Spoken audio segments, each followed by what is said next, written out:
Sunday's lesson. Go and worship the Lord.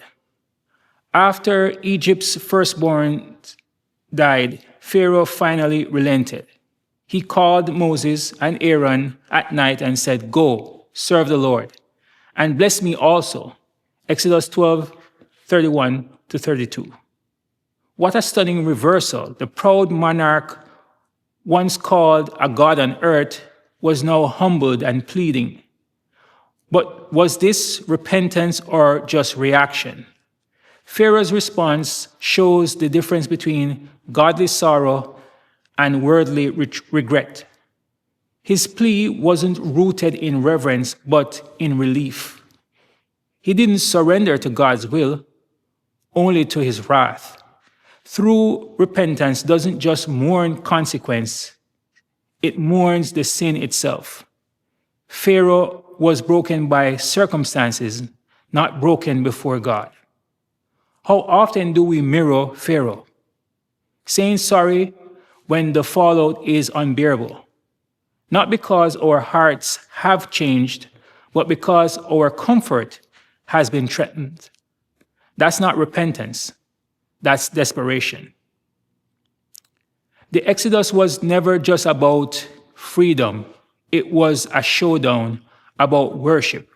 God repeatedly told Pharaoh, "Let my people go, that they may worship me."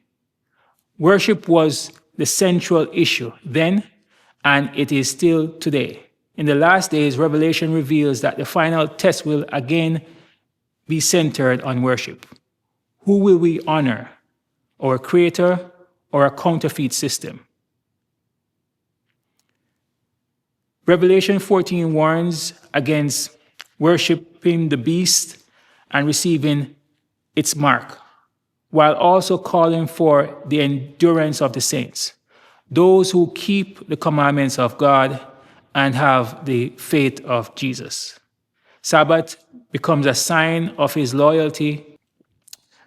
Pharaoh's defiance of worship was not just political, but spiritual. He challenged God's right to dictate how and when he should be worshipped. And yet, even in defeat, Pharaoh asks Moses for a blessing. His words reflect the desperate longing of a man who had finally seen the limits of his own power. There's irony here. The most powerful man in the region bowed not by armies, but by the hand of God through plagues. And now he asks for a favor from the very people he enslaved. But the deeper lesson is this: true worship is not a convenience, it's a covenant.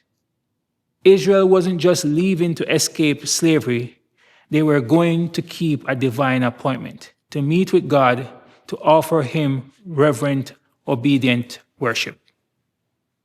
So ask yourself, is my worship driven by habit or by heart?